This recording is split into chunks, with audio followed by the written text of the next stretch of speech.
This is Mountaineer Insider. One of the most picturesque settings in all of college football brings us to the high country of Boone, North Carolina.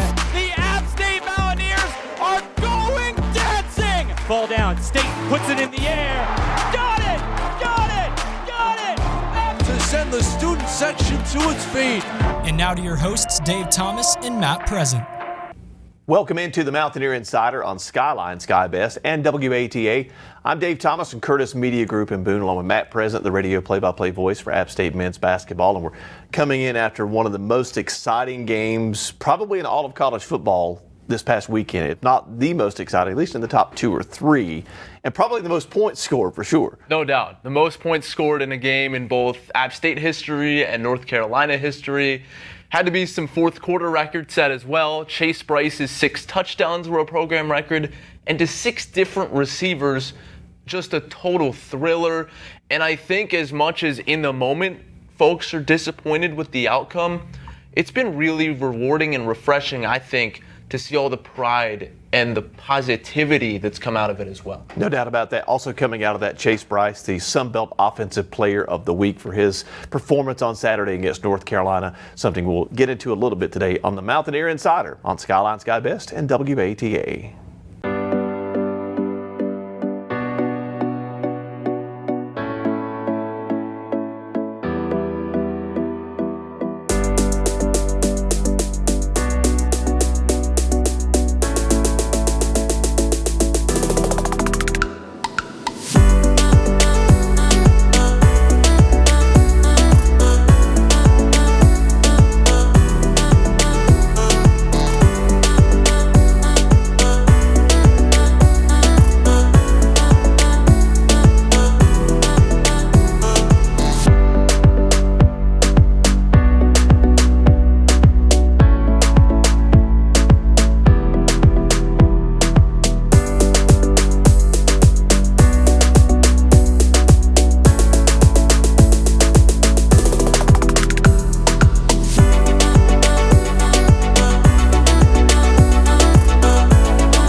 Welcome back to the Mountaineer Insider on Skyline, Sky Best, and WATA.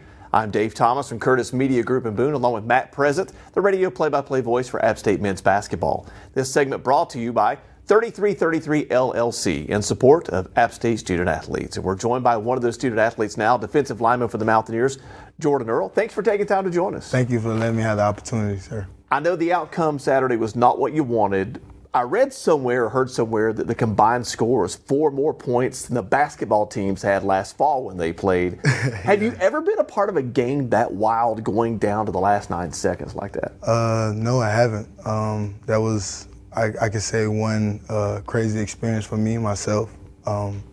But I can say just giving my 100% and the best interest of what I can do to help my team and always doing my job. No matter what, doing my job, sir. So, what for you guys was the mentality on the sideline when you enter the fourth quarter down by 20 points? What allowed you guys, I mean, I know you're on the defensive side of the ball, but certainly a big turnover factored into allowing the offense to mount that comeback. What allowed you guys to stay so even-keeled even when you got behind midway through? Because the coaches kind of got us prepared for this moment. We knew how to handle ourselves in tight situations like what we were in, and we knew how to counteract off that. We feed off each other, so I felt like that was the main thing, was getting the message across, especially to the young guys, bringing the young guys along, because as us being old guys, we know as us being leaders, they watch that. So it's always accountable how we approach the game, what type of mindset we approach with the game. The term Coach Clark has used is disappointed, not discouraged. So speak to the team unity right now coming out of a disappointing loss like that. I could just say the ball's going to go either way. I mean, we never know how it's going to go in a football game. All we can do is give it our 100% best potential, whatever it is that we can do. I mean, it is what it is. I mean, we can just move on 1-0 next week. Every week, 1-0. So I'm sure when the final whistle blows, the prevailing feeling is disappointment. yeah. But when you have a couple days to sit down and digest and realize that you were within inches, within seconds of beating North Carolina, Yeah. and you guys as a program have either beaten them before, had other Power Fives that you've played down to the wire, is there a sense of accomplishment and like validation that you get by playing these teams that are the outsiders believe are these big powers, and you guys go toe-to-toe with them? 100%. I can say, yeah, even though we came up short with the loss, it really showed us how our team is as a whole and how we could compete and who we could compete with. I think that's the biggest thing a lot of people miss. I mean, yeah, we didn't get the win, but I could say, you know, showing like the offense doing an outstanding job putting up 40 points in the fourth quarter, that really shows like the potential of what we can really play with. First game, all we can do is really just learn from our mistakes and move forward, getting ready for the next week. Let's go off of that question. A game against a North Carolina, or this week, a game against a Texas A&M. When you were being recruited, App State was a team appearing on those schedules. How much did games like this attract you to come play ball at App State? The guys before me, like I said, it was the leadership, you know, like Marquand Stout, Elijah Darasuba.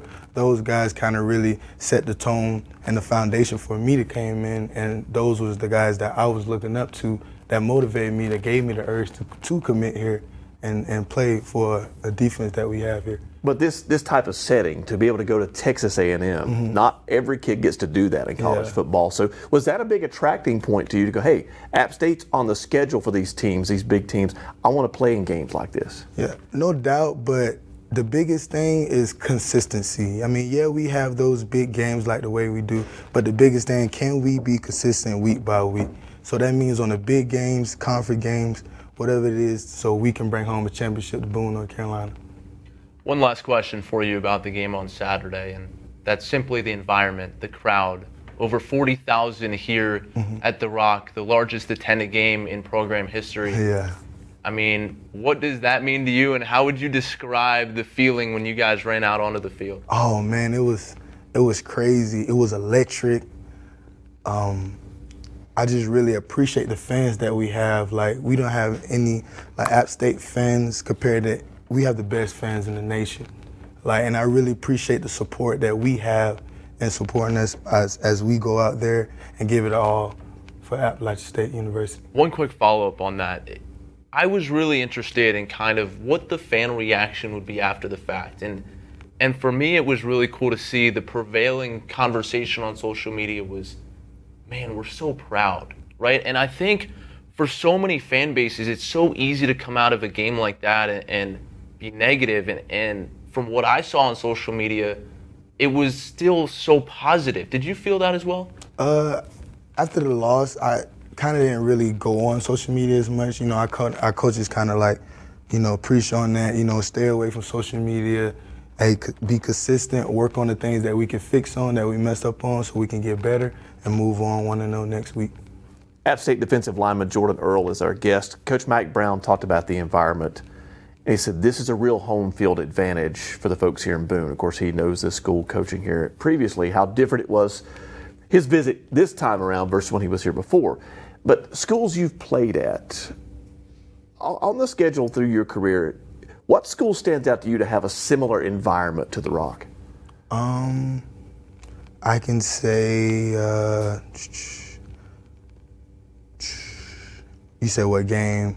Yeah, what opponent when you play them? Man, their fans are really engaged. Even though you're the visiting team, but their home fans are really into their game and their setting, similar to as it is here at Kidd Brewer Stadium. I could say the most electric game away, I would say South Carolina. I mean, I didn't really play, but that was one electrifying game. That was. You got a reputation for that, yeah. And you guys obviously unafraid, familiar in a setting like this, go in and get a win down there. So a pretty big environment. I want to go back to something you mentioned earlier. You talked about leadership on the sidelines. And I've read that even as a freshman, even when you were on the scout team, you were a vocal leader. How has that dynamic for you evolved in your leadership and the way you carry yourself and seek to empower others here within a football culture?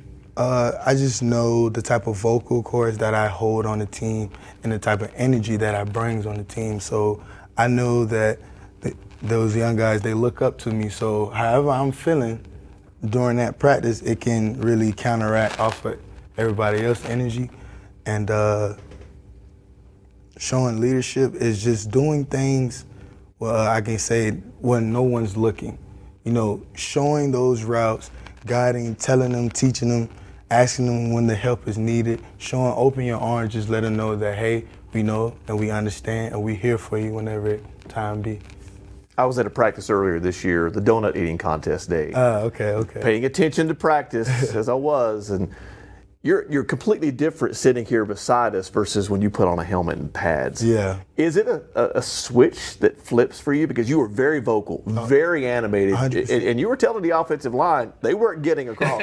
Talk about the transformation for you, because I was really impressed with just how you commanded presence on the field. I could just say it's the passion for the sport that I have. I really love this game. I mean, I've been playing it all my life since I was 3 years old. It's just, the type of passion that I have and that character that I show. It's work that always need to be done. It's things that always need to be controlled in that certain setting. So that's what I try to bring on the field. As far as me off the field, I'm just one of the most coolest, nice guys, chillest guys, chop it up and talk to. We'll go back in your career and talk about that youth football and into your high school, but I want to get at your love for the game and some X's and O's.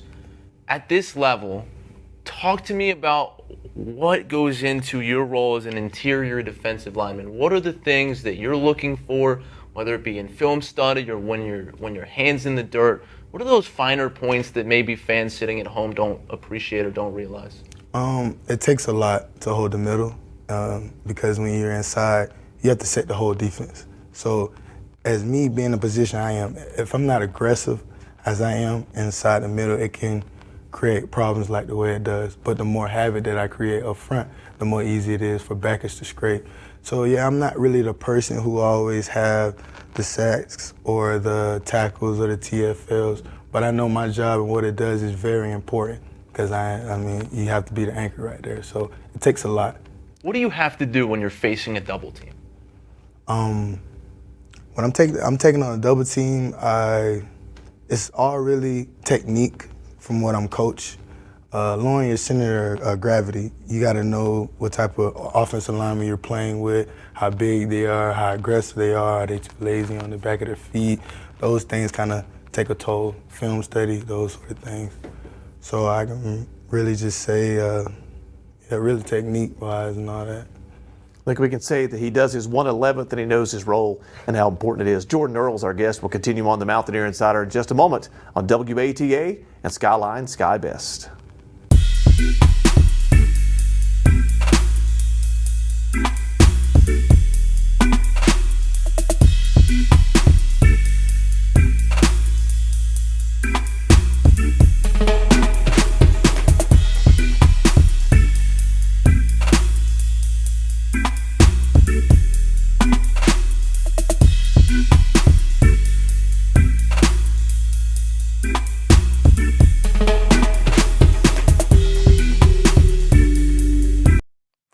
We are so glad to have you as a student at App State.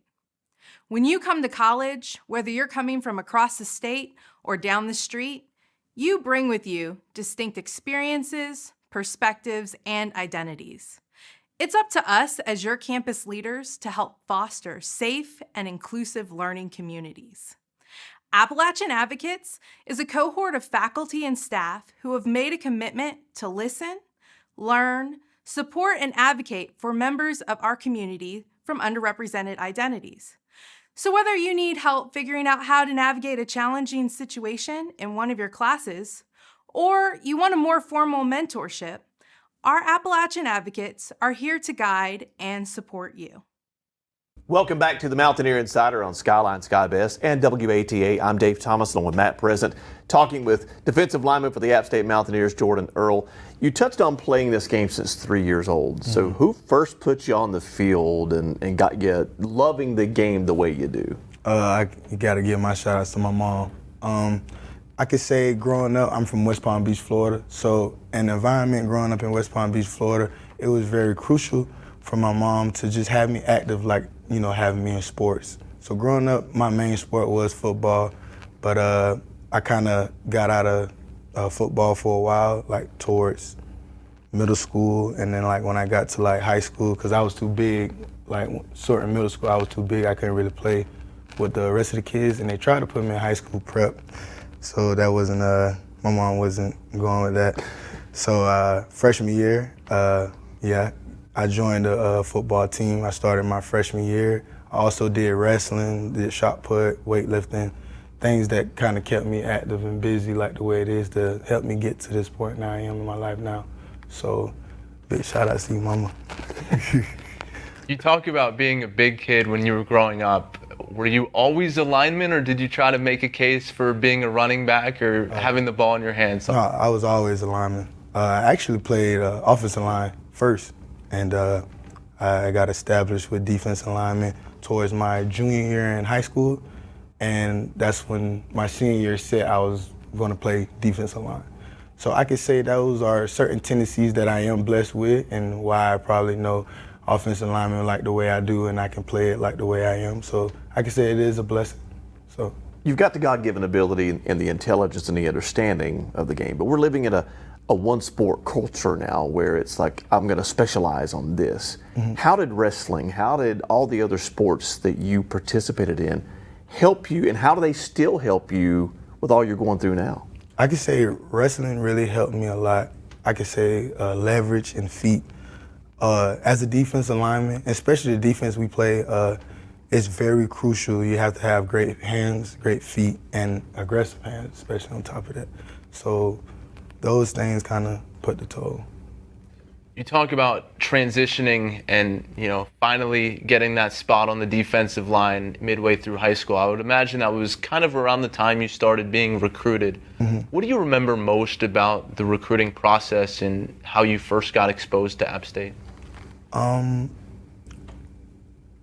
App State, I could say, in part of the recruiting process, they were the most consistent, like, you know, and they really opened their arms and showed me that family culture and that tradition, and why is it so special up here in the mountains. I mean, if you look at anybody else and look at us, how we play, it's just that type of stabbing what we play with, that type of toughness that we play with, and that type of foundation, you know, because Frank Ponce, who was kind of the offensive coordinator at the time, but he's now in Miami, he was the guy who was recruiting me.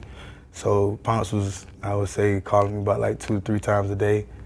He was the most. And me being as I am, I'm thinking my biggest goal is getting a degree first. And that's what my mom stand on. And my mom really appreciated and like that they was reaching out the most and had the best interest in me compared to the other schools. So my mom was kind of one of the real biggest main decisions why I came here. Well, and your mom, I know, went back and got her degree. How much did that inspire you as you pursued App State, not only in football, but academically? It inspired me a lot because my mama invested a lot of time in me, and I mean, that's what she expected. And I told my mom, you know, these are the dreams that I've been having since I was a kid, and it haven't changed. Jordon Earle is our guest defensive lineman for the App State Mountaineer football team on the Mountaineer Insider. So let's fast forward to you're turning the page. Fans don't let go quite so quickly. You had no choice. they can stay in last Saturday all they want to, but you got to turn the page because you got practice. You got to start getting ready for Texas A&M. How quickly and what's your process of, whether it's a win or a loss, of turning that page and getting ready for the next game? The biggest thing is just making sure the young guy, making sure bringing everybody along, letting everything go. Hey, the past is the past. We can't change it, but now we can just focus on the present. What can we take advantage of now in the present moment, and taking advantage of Texas A&M? Walk us through what a weekly schedule is for you guys, assuming you play on Saturday. What goes into, I mean, you were saying off air, like today is when you start on Texas A&M. So what does Tuesday, Wednesday, Thursday, Friday look like as you work towards that next opponent? Tuesday is workday Tuesday. So this is a very important day out the week, the most important day out the week. What we can get everything in, what we're running, what type of game plan specifically, what we're gonna run against Texas A&M. Wednesday is about the same of a work day, but a little bit slower, making sure our bodies is fresh. Thursday is more of a mental day. We just really go back over the game plans or the calls, everything what we're running throughout the week. Those are crucial days. Friday is traveling, so we'll be leaving that following morning, touching down in Texas. And Saturday, Go time. go time. Yeah. But on your own, you referenced film study earlier. How much are you taking home or having access to where you're sitting down and taking 30 minutes or whatever and just focusing on your position in particular? It takes a lot. I mean, it does take time of sacrificing. I do watch, I can say, quite enough film. But like I said again, I'm a nose. So as me being a nose, there's so much you can do. So that's about it, really. We touched on a little bit the importance of academics to you. What is it that you're working on in the classroom? Well, I'm working on getting my advertising degree, and I'm minoring in sociology. So this will be my 5th year, my last semester here. So, yeah, so I'm very proud of myself. I'm proud that, I got myself to this point, and I can pat myself on the back because I know that I did it, and, nobody else can take that away from me. Congratulations. That's Appreciate fantastic. What else off the field are you interested in? What do you guys like to do? I know there's not a lot of time away, just given school and football, but on your downtime, what do you enjoy? Music. Music really can set my mind. As us being athletes, we commonly have things as set out through our schedule, what we have throughout the day. So I say music, art, watching film. I say play the game, but I really don't really play the game like that. Meditation is a lot for me, especially reading, that's about it, really. It seems a lot of it's not really directly connected to the game. So when you're not at practice, not in team meetings, you're not drowning in the game, so to speak. You get some separation from it to give yourself both physically and mentally a break. Am I reading that right? Yeah, yes, sir. So when I'm watching the press conference with Jimbo Fisher this week, and he calls your number out, amongst the guys on this excellent defense, as he labeled it.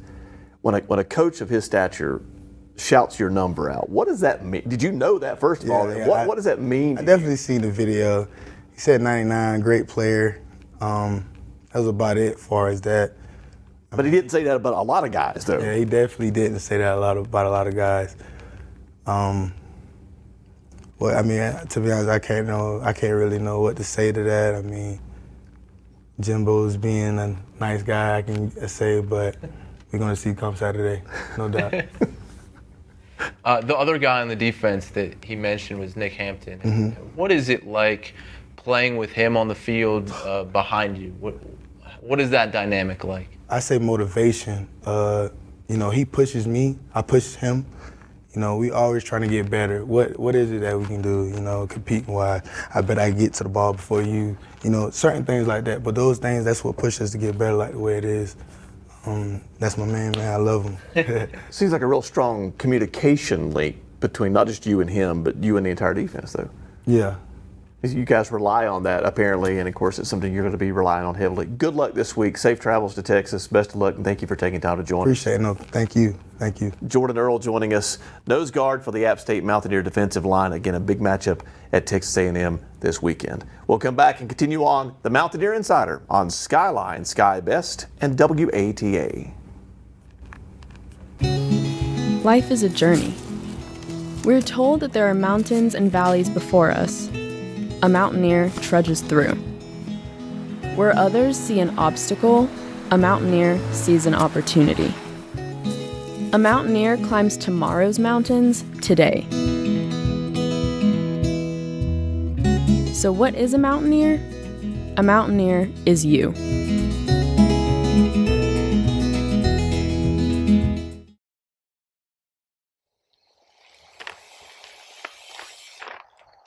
Hi, my name is Melissa Weddle, and I'm Department Chair of Recreation Management and Physical Education at Appalachian State University. We offer 2 degree-granting programs, one in Recreation Management with a focus in Outdoor Experiential Education, Recreation and Park Management, and Commercial Recreation and Tourism. Our second degree-granting program in Health, Physical Education, and Coaching offers teacher certification for public schools in health and physical education. You can get a minor or certificate in coaching. We are the front porch to the Beaver College of Health Science, where our focus is on quality of life, wellness, and physical activity. We're located in the beautiful mountains of Boone, North Carolina, so come join us, check out our website, or take a class.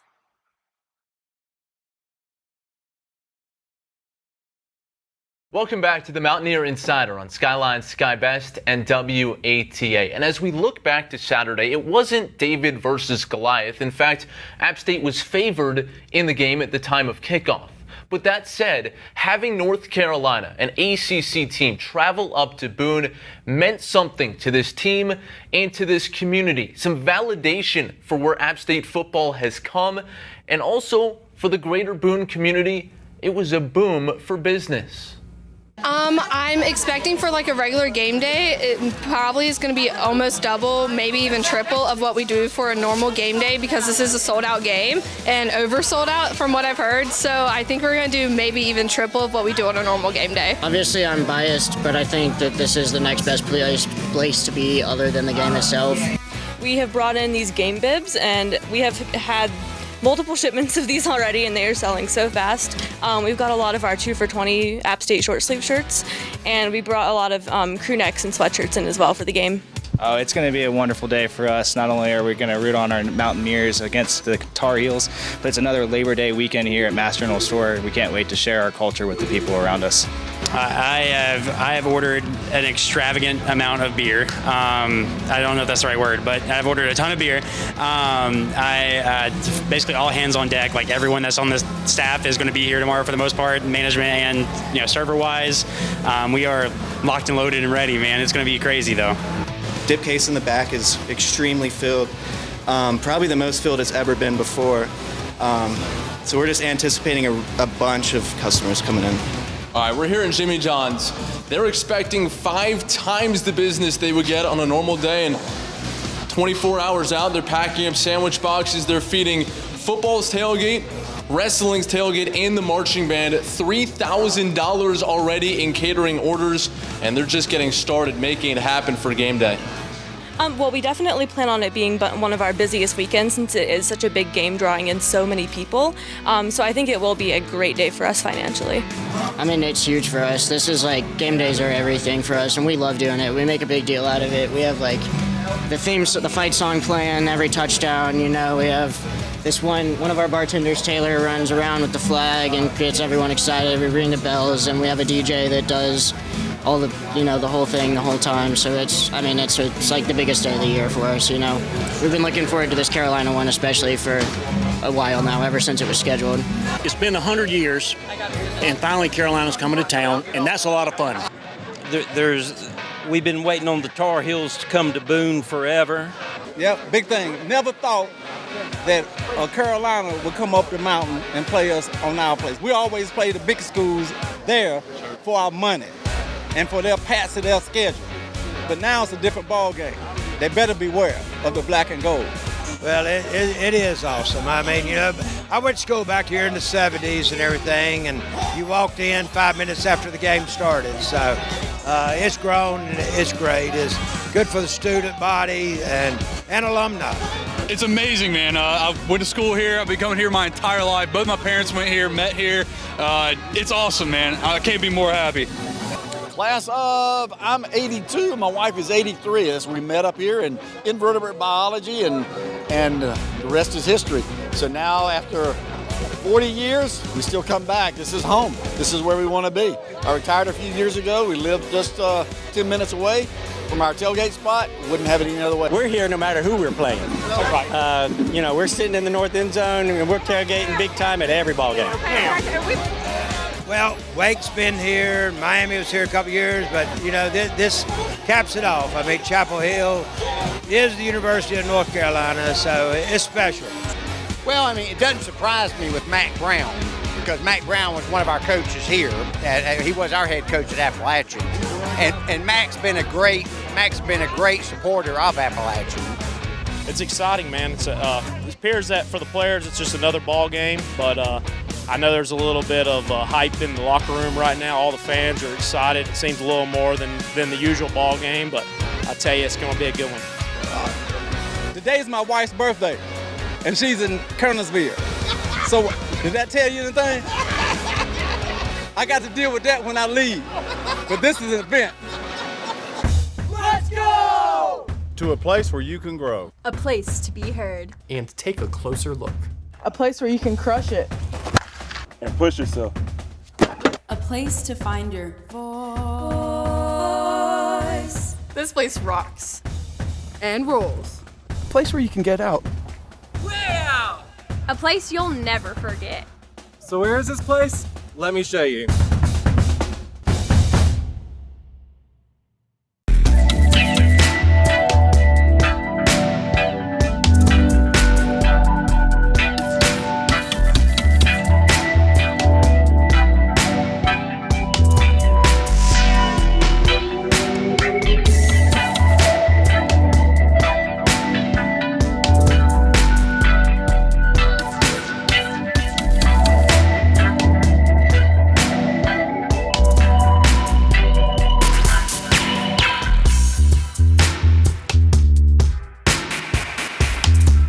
What brings us to mountains? Is it the possibilities that await us at the top? Are we looking forward to how the challenge will mold us, transform us?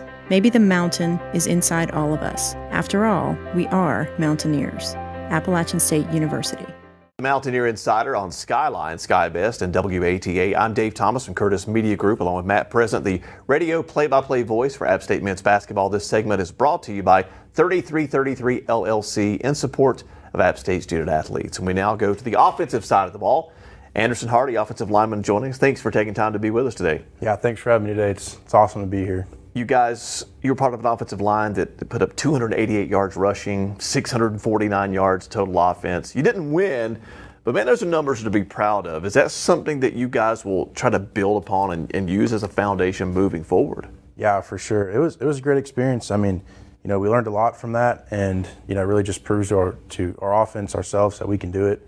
You know, it doesn't matter the opponent; we can put up points. You know, really proud of the guys, and you know, we'll take that to bed Sunday night, and you know, turn the page for the next team. But you know, we learned from that, and it was awesome. It was a great experience.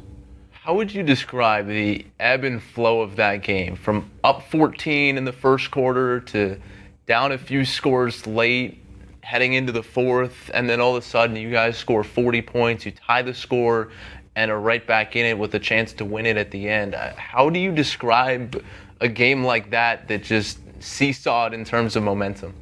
Yeah, it was crazy. It was really impressive that we were able to just, you know, whenever we were down 20 points, whenever that was, late third quarter, early fourth quarter, to, you know, be able to turn right back around and put up those points, you know. And, you know, starting off really strong was big. That was important to us. So putting up 21 points first quarter was awesome. And, you know, one thing I think we need to do is just be more consistent, you know, scoring, you know, touchdowns and field goals, putting up points in the middle eight, something we need to do. But, like I said, I couldn't be more proud of the guys, so that was awesome. We as sportscasters will say when somebody has a 40-point quarter or a big quarter that they flipped a switch, they found another gear. Yeah. But in reality, was the messaging any different starting the fourth quarter than it was starting the first quarter? Yeah, so, we had the same mindset, but something Coach Barbet told us on the sideline before we were getting ready to enter that first drive right there was, we're not going to score 21 points here in one play, so focus one play at a time, one drive at a time. If we do our job, this play, next play, the play after that, then, we'll have 7 points soon enough, and then it's a 14-point deficit. Then we have to, one play at a time was something we're really focusing on, not getting too rattled, but proud of the guys for that. We did really well. You mentioned first-year offensive coordinator Kevin Barbet. What is it like being an offensive lineman in his offense? I know there's some more RPOs and play calls of that nature this year. How does it change what you do up front? Yeah, a big thing was just Coach Barbet's confidence in our O-line. He stepped in. We're all pretty veteran guys, and he's just given us the opportunity to do what we do and do what we do best. So, running the ball. And then, he likes to bring in a little bit more pass stuff, which is fine. We're okay with that.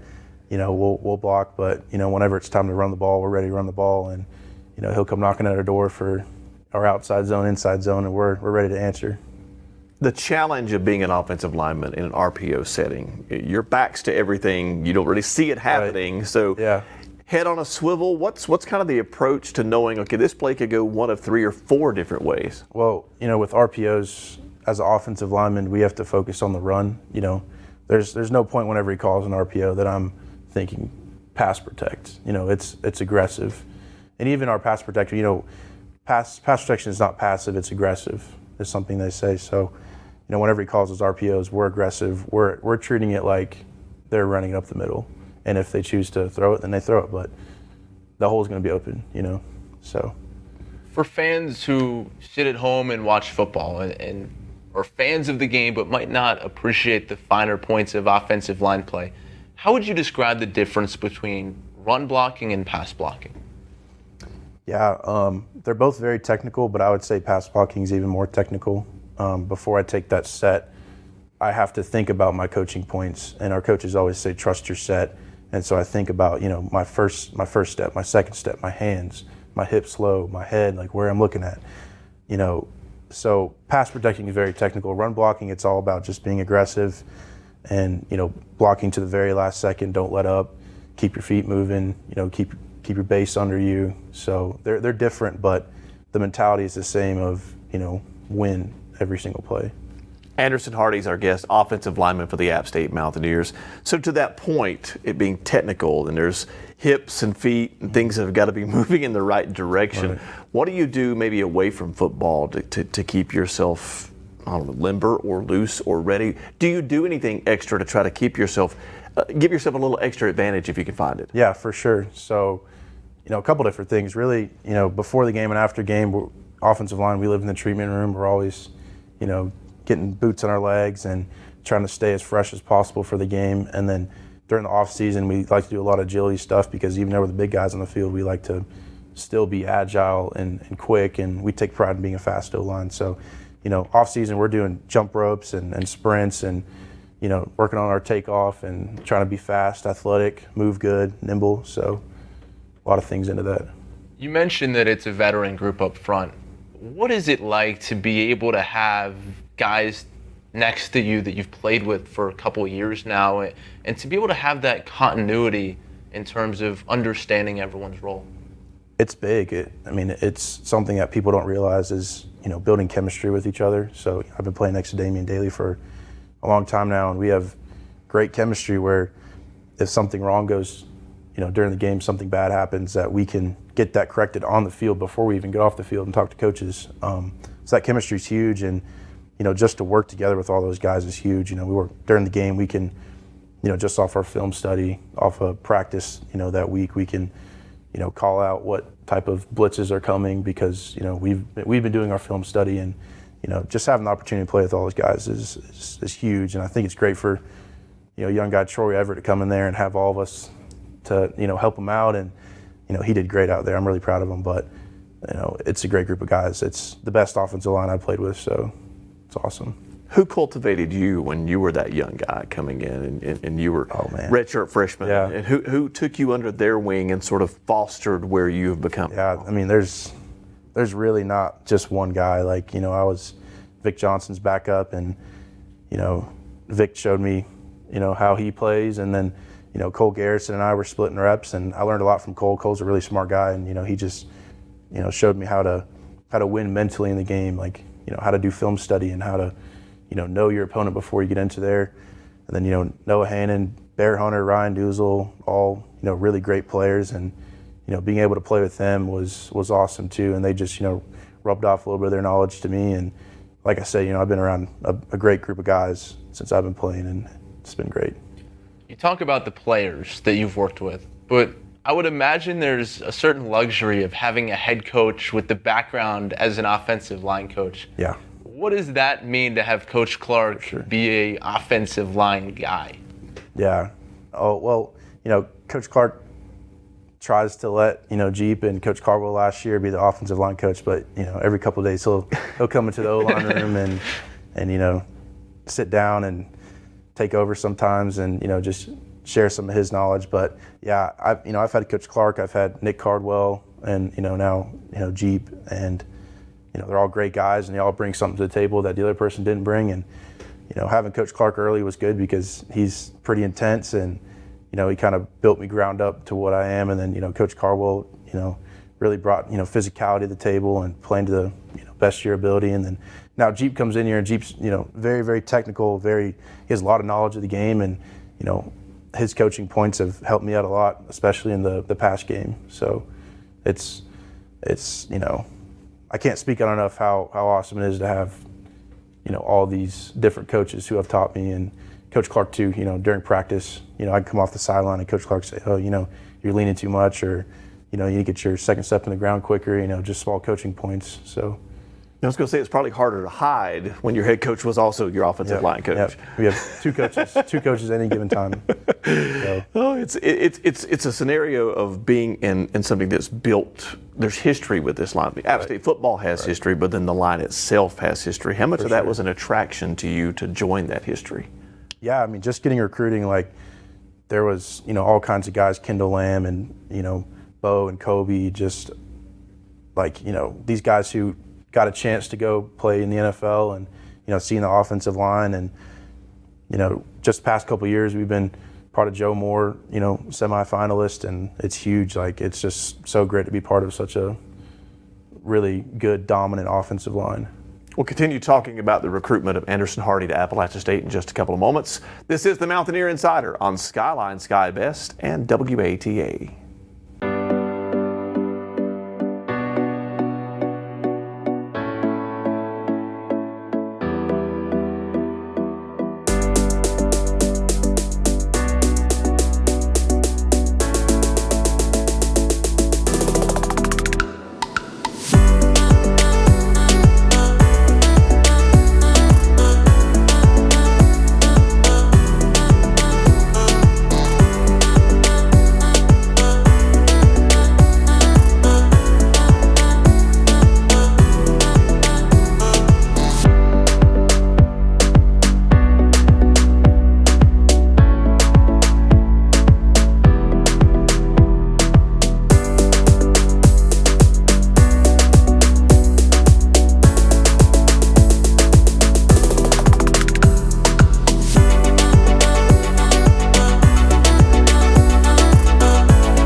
We are back on the Mountaineer Insider on Skyline Sky Best and WATA. I'm Dave Thomas along with Matt Present. Anderson Hardy, offensive lineman for the Mountaineers, is our guest. And as we're preparing for this show, one of the things we get to do is we get to traipse through your social media. So I'm looking at your Twitter account and I'm seeing this clean-shaven, baby-faced kid making his commitment to App State. When you look at that kid and you look at yourself now, what do you see growth-wise, both on the football field but just as a human being as well? How are you different? Oh man, in so many ways. App State's just been a place for growth, not just on the football field, but as a student, as a man, I've learned so much here.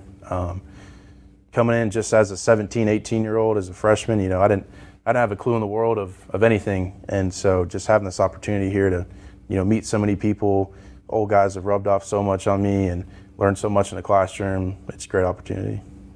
What do you remember most about your recruiting process? You are from Raleigh, so not terribly far away, but how did App State first get connected with you and get on your radar? Yeah, I played with Bake Baker's son, Trey Baker, at Sanderson, and Bake Baker played with Coach Clark in college. So he actually reached out to Coach Clark and told him, hey, we got a guy who, he might be all right at offensive line, so you might want to, talk to him. And, I got a call from him and Coach Brown, and I spoke with him and came up for game day, and I remember coming up here for game day and just the atmosphere was unbelievable. It was incredible. So that just started all off, and I guess the rest is history from there. I can truly say I knew this was the place the first time I came up here. So Sorry, go ahead. Yeah. The process of getting letters and calls and texts and trying to juggle it all and manage it, even though knowing your heart was kind of already settled in on App State, how did you manage that? Well, it's a lot going on, and I wasn't committed, so I didn't steer away from any other coaches that wanted to talk to me. I got the whole recruiting process. Anyone who wanted to talk to me, and just getting a feel for what the other programs had to offer, and then what App State had to offer. And one thing that really stood out about App State was just how strong of a family it was, So the coaches didn't just recruit me, they recruited my mom, my brothers, all my family. And that meant something to me. That was really important to see. You mentioned playing at Sanderson High School, and during your time there, you guys won 9 games back-to-back years, something that hadn't been done since prior to 2000. What was that growth like in high school, and what did it mean for you and your team to take that next step in your high school career, and does that kind of carry over into your college mindset? Yeah, I think so. I think a lot of leadership was present at Sanderson, and we had a great group of guys that motivated each other, and we wanted to play for each other. And that was shown on the football field because we took a program that wasn't too successful and ended up going to playoffs and having a good run at that. And that's what inspired a lot of us to want to play at a collegiate level. So we had a couple guys in my class that ended up playing at the collegiate level, and that really inspired us to want to be great and just show the best athlete within us. App State offensive lineman Anderson Hardy is our guest. Coach Clark used the term, it's in our DNA. Winning is in our DNA at App State. Having that winning culture, did that help you settle in, or was it a completely different world when you got here? Okay, wait a minute, this is a bigger step than maybe I realized at first. Yeah, well, Henry Pearson, our tight end, actually said during his senior speech that App State recruits App guys, and App guys are tough guys. So, they recruit the guys who are supposed to come in here and buy into the program, get on the bus and, we're playing for each other. We're playing hard, we're playing physical, we're playing fast. And so as soon as I got here and I bought into that process, things became easy because this is the way, we're all doing this together. It's not, just one person who's staying after late to do extra work. It's not just, one person who's doing treatment on a Sunday or whatever, all of us are doing this together. So buying into that process wasn't difficult for me. Dave mentioned that kind of the winner mentality. You talk about toughness, and what comes to my mind when you have this conversation is Coach Clark at the podium after Saturday's loss, and right before Chase Bryce is set to speak, he puts his arm around him and he makes it clear to everyone in that room that regardless of the result, that the way Chase battled, the way this team battled, that he's a winner. What does that mean to the rest of the locker room to watch your head coach do that? Yeah, I mean, it just shows his confidence in us, and he recognizes that we gave our all, and it shows in the fourth quarter. We put up 40 points in the fourth quarter. We never gave up, and it's just the coach's confidence in us that helps us play even harder. So seeing Coach Clark, say he's proud of Chase and proud of the rest of the guys on the offense and defense, it's big because we know that, when things happen, which things are going to happen, they're not going to go our way all the time, that we're all together, we're a unit, we're a family, and the coaches have our back, we have their back. Tell us about this offensive line quarterback relationship, not just with Chase, but all your quarterbacks, because at any given time, any of them could be in there. So how does that develop?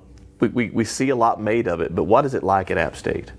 Oh, dude, it's huge. Chase Price actually just moved in with Cooper Hodges and I, so we're pretty close. But yeah, we like to joke around a lot and keep things loose. We're all good friends, so we go out to dinner a lot and hang out on the weekends together. So we have a strong relationship with each other, and that helps us play too, because we're playing for the other guys, not just ourselves. You mentioned that in your decision to come to App State, coming up here and experiencing the game day environment was a big part of that. How would you describe Saturday? Man, it was unbelievable. It was electric. I remember just running out of the tunnel and seeing 40,000 fans in Kid Brewer was unbelievable. And our fans are great. It doesn't matter if we're down 20 points, if we're up 50 points, the fans are there supporting us down to the last line. So that was a great experience, and it was loud, it was exciting. There were some UNC fans there, but there was way more App fans there, so it was great. You have to turn the page quickly because the competition doesn't go down any at all. If it doesn't actually maybe go up a tick or two in Texas A&M. So how do you turn the page and get ready for the challenges coming in a short period of time? Because you had all off season to build up to Carolina. Now you get just a few days ready for the Aggies. Yeah, it's day by day for me. So, UNC, I'm going to go home or after the UNC game on Saturday, I go home and, I'm going to be upset about it and, wish I could, wish we would have, blah, blah, blah, whatever. But then, Sunday morning, whenever we watch that film, I'm turning the page and, forget about it. It's over with, nothing I can do about it. So now we have, next team to worry about. We have Texas A&M, and, even looking further past that, our coaches all say, all of our goals are still in front of us. We can still win the Sun Belt Championship, and, we still are going to win the Sun Belt Championship. So that game doesn't affect that. But, we turn the page as fast as we can and, knock the dust off our shoulder and get ready for the next game. We talked a lot about your time on the field. Off the field, you mentioned you live with another lineman and a quarterback, but what is it that you guys enjoy doing together, or what is it that you're interested in on your own away from football? Yeah, a lot of us are big outdoor guys, so we enjoy fishing, and hunting season's coming right up, so we'll be out in the woods if we have some extra time. But App State's a great spot for all that. Crystal clear rivers and nice lakes, great outdoors. So spend time outside's a great escape from football, classroom, all that stuff. And, aside from that, just hanging out with all the guys. Offensive line, we love having cookouts together. So I'm sure we'll have one next week or so. Get all the guys together and just get our mind off football and just enjoy each other. Well, speaking of cooking, you're living with an offensive lineman and a quarterback. Who does the cooking in this arrangement? Well, that's me. I do the cooking. So you're the better of the cooks then? Yeah. I would who say does so. the dishes? The dishes, we try to do the dishes together, but I don't know. You can't do it all. You're cooking. You can't be doing the dishes though. It's a team effort. What is that process though for an offensive lineman? Because for you to excel, you have to be a certain size, but you also have to feel good. So what's that balance for you? As far as what you put in your body and how much? Yeah, well, it's kind of funny actually. When I was a freshman, I came in probably 230 pounds. So my whole process up to now has been putting on weight, and I'm not gonna sit up here and tell you that it was all clean weight. A little bit a little bit of sloppy weight, but right now we're in season, so we gotta start eating more healthy. Good carbs, good proteins. Getting ready for games. We can't eat fast food Thursday and Friday and expect to feel good Saturday morning. But yeah. It's a big challenge on Saturday. Best of luck. Safe travels to Texas. Yeah, know that we're pulling for you. Thank you. It's Anderson Hardy, offensive lineman for the Mountaineers. We'll come back and wrap up the Mountaineer Insider on Skyline, Sky Best, and WATA.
We are back on the Mountaineer Insider, wrapping things up for this week.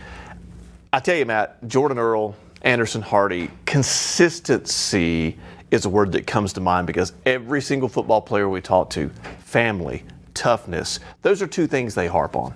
Well, and I think you see where the roots are for consistency, right? Everyone talks about the consistency shown by this coaching staff in recruiting them and the culture of consistency. So they almost don't have a choice but to become consistent themselves. But you referenced the Jimbo Fisher press conference, and he talked about the veteran nature of this App State team. And I think that really showed from both of these guys, and just the level-headedness, the even-keeledness of, yeah, we're disappointed, but this hasn't deterred us from accomplishing our goals. Still in front of us, of course, as the Mountaineers chase the Sun Belt Championship. And not everybody fits here. As Anderson said, you've got to be an app guy. Thanks for joining us on this week's Mountaineer Insider on Skyline, Sky Best, and WATA.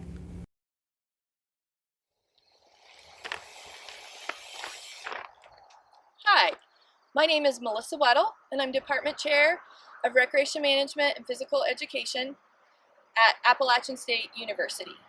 We offer 2 degree-granting programs, one in recreation management with a focus in outdoor experiential education, recreation and park management, and commercial recreation and tourism. Our second degree-granting program in health, physical education, and coaching offers teacher certification for public schools in health and physical education. You can get a minor or certificate in coaching. We are the front porch to the Beaver College of Health Science, where our focus is on quality of life, wellness, and physical activity. We're located in the beautiful mountains of Boone, North Carolina, so come join us, check out our website, or take a class.